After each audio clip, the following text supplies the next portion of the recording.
because B-roll.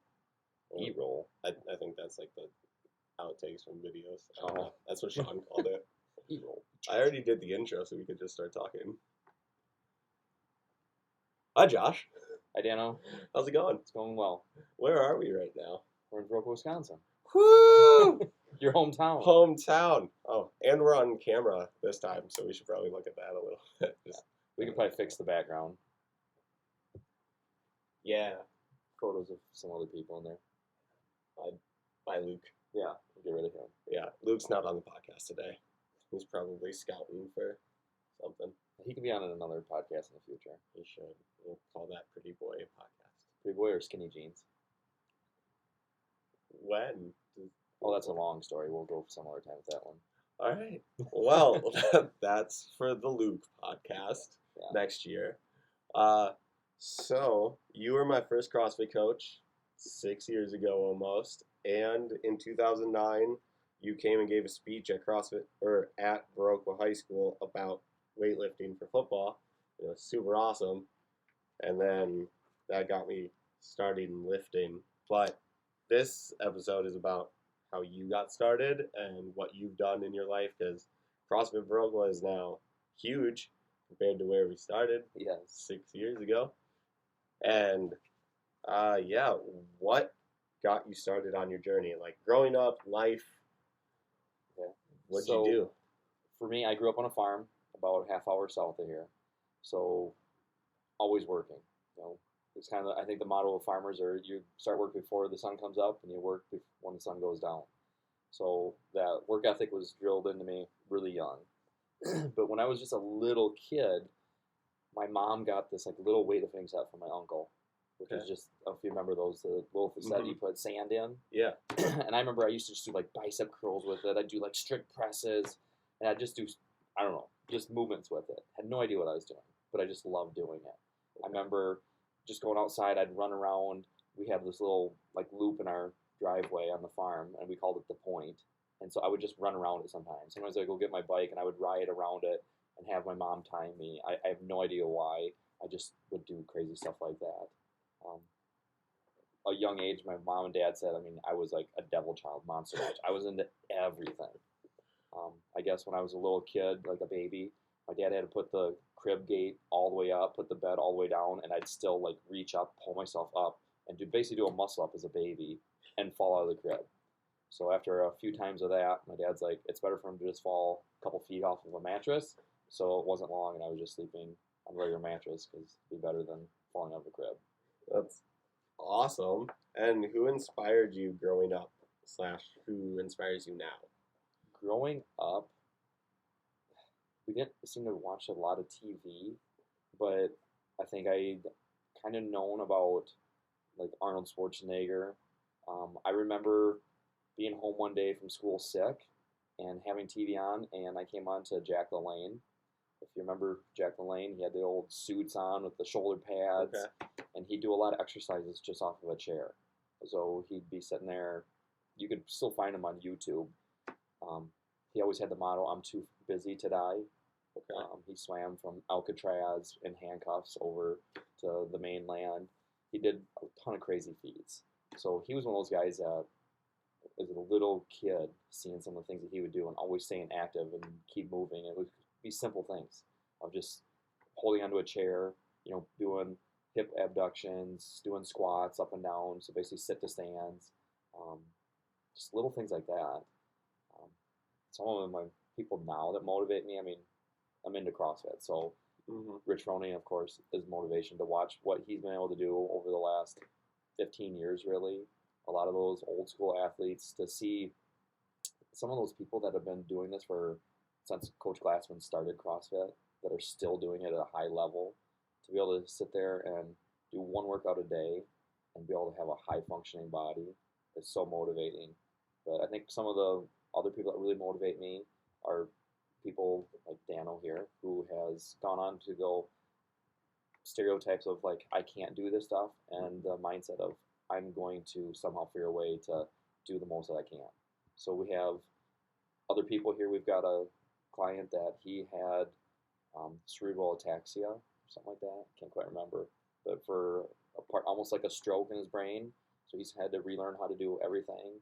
So almost 2.5 years ago, he started with us with a cane, Okay. and within a couple months, no more cane, but he kept bringing it. So he just walked just in case. Now he's walking almost normal. He's so much better with the lifts. I mean, we're doing squat cleans earlier this week, That's awesome. and he was pulling himself right underneath that bar, standing up. Yes, he gets off balance a little bit easier than most people, but that's the motivational stuff for me too. That's awesome. Now, when did you start CrossFit? So I started CrossFit, like doing CrossFit all the time was the end of December 2012. That's when I went and got my level 1. But moved back about 6 years past that, 7. When I was in college pole vaulting, my pole vault coach was a CSCS. Okay. And so every now and then for pole vaulting workouts, we would go and do a CrossFit workout because we are high gymnastics and pole vaulting, sprinting, and it was just fast, stop, fast, stop. So he would make us do a few CrossFit workouts, and so he introduced us pole vaulters to CrossFit. So I knew about CrossFit, but when I first started here in Brokewood, like you said earlier, we've really grown this. We didn't have any bumper plates. We didn't have anything. So we had one barbell, and it was basically like from Walmart. All metal plates. Some plates would be 43 pounds. One would be 46. You'd be doing stuff and be like, this is so lopsided. So kind of fast forward to 2012, I was so busy with clients that I couldn't hardly do one-on-ones anymore. I was pushing people onto other people. Then I had a client go, hey, have you ever heard of CrossFit? I'm like, well, yeah. And they're like, would you train me in CrossFit? I'm like, I haven't gone through the CrossFit stuff, but let me look more into it. Okay. So I signed up to go do my level 1 2012. I went and did that, and I was blown away. So with being in the NSCA, you have to do all these continued ed credits, you do all this stuff. I'd go to them, and there'd be professors up there talking, and you'd just be like, putting me to sleep. Then there'd be a few like active workouts in the NSCA's continued ed credits, and they're good, but nothing that really was like, these people are really passionate. I went and did my level 1 in Chicago, and all the people doing it were just so passionate. They were telling me how they got started, why they were doing it, and you were just like, I can't wait to do this. We did the workouts there, and as you've done this too, it's just absolutely amazing. You're like, oh, I can't wait to get back. And all of a sudden, 2 days had gone by, and I'm like, how can it be Sunday at 5 already? Like, I want to be with these guys longer. So I remember calling Luke, who you do a podcast later with, and I'm like, we're doing all CrossFit. No more bodybuilding, no more powerlifting. Like, I'm tired of my joints hurting. We're going to do this CrossFit full bore. So got back, and Luke and I, our workouts, we switched. We just started following main site every day. Luke was worried that we were going to get weak, we're going to get small, all this stuff. And yes, our bench press came down a little bit, but our range of motion went up. Our cardio went skyrocketing through the roof. Some of our lifts have, been doing it now 7+ years. And we're still having PRs on lifts and everything. So form technique's getting better. So, like you say, it's just amazing what's happened. That's awesome. And how did you get CrossFit Brokewood to get started other than that? Like, you got it to be affiliated in the hospital, which is awesome because you were a trainer at the hospital in the wellness center, which didn't have any CrossFit equipment. Because I job shadowed you my senior year as to be a personal trainer, and you were training Mrs. Men. And I was like, huh, this is a lot more work than I thought it was. And then I'd come back and visit you every once in a while. I was like, he's training these people a lot different than he did in 2010. Like, how did you get the hospital to, like, say yes to getting the affiliate opened and everything? So at the time, my manager, absolutely awesome. I trained my manager, so that gave me a little bit positive too. But I went to her and told her, this is what my vision is. Like, I know I can train more people, so I can be more efficient. I won't be training people from 5 in the morning till 2 every half hour. I could group a few of you guys together, and then I could have a little bit of a break. a little bit of people, a little bit of a break. Because they say I used to train so many people, it'd be like, hey, can I go take a bathroom break real quick and then come back? So she was like, okay, I see what you're talking about. Let's go talk to the CEO. So I went to the CEO of the hospital and I told him what my vision was for CrossFit. And he goes, hey, I fully back you with this. That sounds amazing. Let's go do it. Awesome. So I went, I got filled out the application for become a CrossFit affiliate. Waited for a few weeks to get everything back. Finally got the thing. You know, of course, you're overjoyed. It's like Christmas. You're like, oh, I got the email, and everything was approved. Name was good to go. And so then all of a sudden you're like, how do I get all this stuff going? Because we needed to get the equipment, everything. So had to. Luckily, my manager's like, okay, I believe that you're gonna be able to get more people in here. So we were just hoping for 5 people in a class, and so we got a couple more rowers. We ordered a few barbells from Rogue and some bumpers. And we're like, okay, here we go. So we already had some kettlebells and dumbbells. All of a sudden, next, I was really surprised when everybody was like, yeah, we're going to do CrossFit. We'll do it. I had a couple people who were like, I don't know if I can train in a group. And now those are the people, if they show up and like no one's here yet for class, they're like, tell me I'm not going to be the only one. Like, I need a group. So it's absolutely amazing how it then grew into like 15 people. And as you remember this, Dano, we were doing stuff in the yoga room, which is about a little bit bigger than my office space right now. And I remember having 15 people in there trying to do a warm up, and it was just like, oh my gosh, how am I going to do this? Don't knock anybody over. Yeah. So eventually it was like, we need more space, we need more equipment. And luckily, the downstairs space where PT OT was, they ended up moving to a different floor, got more space. So then the CEO, who I talked into joining CrossFit, then he was like, yep, we're going to put you guys down in that old PT OT space. So we went from very small, like, hey, you guys do something in this room. Okay, now you guys go over and do something in this room, to we had like 1,500 square feet of space that was ours, that we didn't have to worry about someone jumping on our rower or grabbing our kettlebell, something like that. And so it just kept kind of growing to where now we're in this building over here. It's a 20,000 square foot facility, and CrossFit takes up a little over 6,000 square feet of it. And it's amazing because you had, what, 60 people on the rig in the middle of the room? When we did when we grand opening over here, I think we had 56 people we did partner Angie. That's awesome. And it was just absolutely amazing that we could host that many people and do a workout. That's so cool. What lessons have you learned along the way?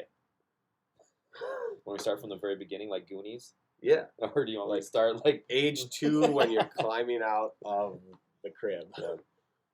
Hitting the ground hurts. But no. getting back up and just keep moving forward.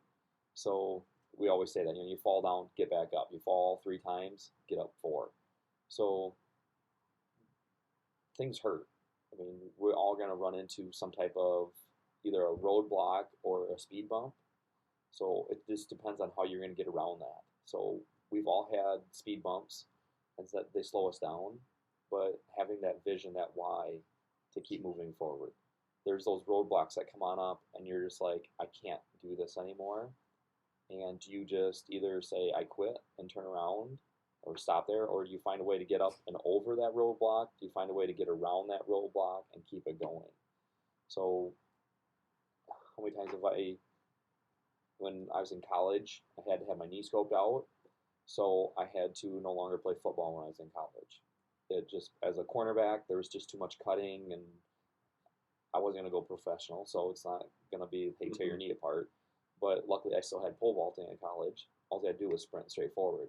So I was done with football my senior year, but then I was able to train more for pole vaulting, and that didn't bother my knee. So I ended up being a all-conference pole vaulter. So it worked on out. So that's awesome. Other life lessons, I mean, reading, which I think you'll probably ask me later about that, but just always having that vision of people pushing you forward. Awesome. Finding a good group of people. And other than your parents, who helped you with your work ethic? Because like you said, you would work from 5 a.m. to 2 p.m. Every half hour you had a client. I witnessed it. It was mass chaos. You're running everywhere, having to pee all the time. Pee all the time. I'm not a dog. Super hydrated. Of course, my grandpa, growing up on the farm, both my grandpas, one was on the farm, the other one was in construction. So no matter what, we were always up early. I mean, great work ethic. My parents, um, my football coach, my wrestling coach growing up, just and there was just always that thing in me. Like I'd get up at 5 in the morning when I was in high school. I'd go pick up a couple my friends along the way to school, which is about 15 miles away, and we would go in and we would run the hallways for 20 minutes, and then we'd go to the weight room for about a half hour, and then go take showers and get ready for school. And we used to do that all the time, and no one told me to do it. It was just one of those things like, "Hey, Mark, Jeremy, want me to pick you up on the way?" And there was just that internal drive of, for some reason, doing it. I guess it was just watching my parents get up early, get chores done, come home from school or practice, and they were still working. And sometimes it's like, hey, let's get out there, do some more work. Mm-hmm. So it's awesome. And what are some of your future plans? You're married now. Yeah. Yes, I'm married just a little over a year, which is insane. It seems like it was just last weekend that we got married. Of course, you did just get married. It feels like a couple months ago now. But some of those future plans, Morgan just opened up a shop here in Viroqua. So she's from Lancaster, about an hour south of here. So she still has her practice in Lancaster, but she now has a practice here. So we have a lot of goals that we want to do. It'd be amazing to eventually combine all of this together so we can just enhance it better. We already have a massage therapist here at the hospital. We have nutrition, but I would love it if we had a more integrated in the future where you come on in here and you go to CrossFit class. Then after class, maybe you have your massage therapist appointment or your chiropractic appointment, and it's just boom, boom, boom, out. Nutrition, of course, part of the hospital, we have the whole entire dietary staff. I would like it to be a little bit more integrated into CrossFit, as that's being the bottom pillar of our fitness pyramid is nutrition. And that's one of those things I really want to work more on here in coming 2020 is that nutrition. Is I like to just eat. I don't sit there and record everything I eat. Like, okay, am I getting enough protein, carbs, and fats? It just kind of, after you do it for so long, you just kind of like, okay, I know here's my protein, carbs, fats. And like any American, you can always eat better. I mean, we come to those staple foods. Of course, right now we just get done with Thanksgiving, Christmas coming up. People are bringing in treats. We just had potluck the other day for a Christmas thing here. I want to get a nutrition program moving forward come 2020. Awesome. And brought this up a little bit, but what books would you recommend for people to read if they want to like get better in life, not just fitness? Well, if you look up above here, I mean, I got a plethora of books, and then you go back home, and Morgan and I have 3 times this many books, so it's hard to limit to one book. I mean, you look right in front of you. I got a few books sitting right there that I'm reading right now. But I mean, the first one is, I read the Bible, so reading the living Word. I mean, I wouldn't be here if it wasn't for God. So that's something that we always are reading. Morgan and I, we also do, since we got married, I put so much into practicing every day with nutrition and fitness. Morgan and I do that with our marriage. So we have a devotional that we do every single week. So we'll sit down. It takes half hour to an hour maybe, just depending on how deep you get into some of the questions, which we are just pouring into our marriage because we want everything to be great and last a long time. So just like my body, we do that for our marriage. So finding a book that makes you ask those deeper level questions is great for our marriage. So I highly recommend anyone that's married or looking to get married, instead of just asking like, hey, what's your favorite color? What's your favorite food? It's asking those deep questions that you might not ask. So that's something that Morgan and I do together. I'm reading a book right now. One of the people I know here from Westby, when she was 27, she had a stroke, and her journey of overcoming that stroke. And so going through waking up, not being able to move, to now having just someone kind of walk beside her, holding her hand, and she can walk. So motivational stuff like that. Anything by Chris Cooper right now. Two Brain. I love reading all of his stuff. Like every single email I get from him, I read it, try to apply that stuff. John Gordon. I mean, read John Maxwell. I mean, if it's everything CrossFit related too. I mean, I read Chris Spieler's book, Rich Froning's book, Jason Khalipa's book. Just some of those things that are just inspiring of their journey, because we only see their success usually. We don't see their failures that they'll put into their books. I love that one of Jason Khalipa, where like he said he was working in a wellness center, just taking memberships. Eventually, he was just like, I know I can do more. You know, Rich Froning, who's just like, I guess I'm going to the games, and now I need to step it up. And learning from his failure of not knowing how to climb a rope to then the next year winning the CrossFit Games. So something like that, it just inspires me. And then if Dano here goes, hey, this is a great book, I'm going to try to find it and read through it. This is a great book. This is a great book? Is that your journal? Yeah. There's a bunch of really bad jokes on it. But yeah, that's all the questions I had. Anything else you wanted to add at the end? I don't think so. I mean, if you're listening to this podcast, I mean, if you have never met Dano, you need to come meet him. Especially come game day Eau Claire, which is January 25th, 26th. Yep. I know Dano is going to be there. I'll be there with a few of our athletes. We got a man's team, a female's team, a male's individual, and a female individual that are going to be competing. So if you never met them, come on out and see us. So, well, I hope you guys enjoyed the episode. Come back next time. Thanks, Josh. Thanks, Dano. That was fun.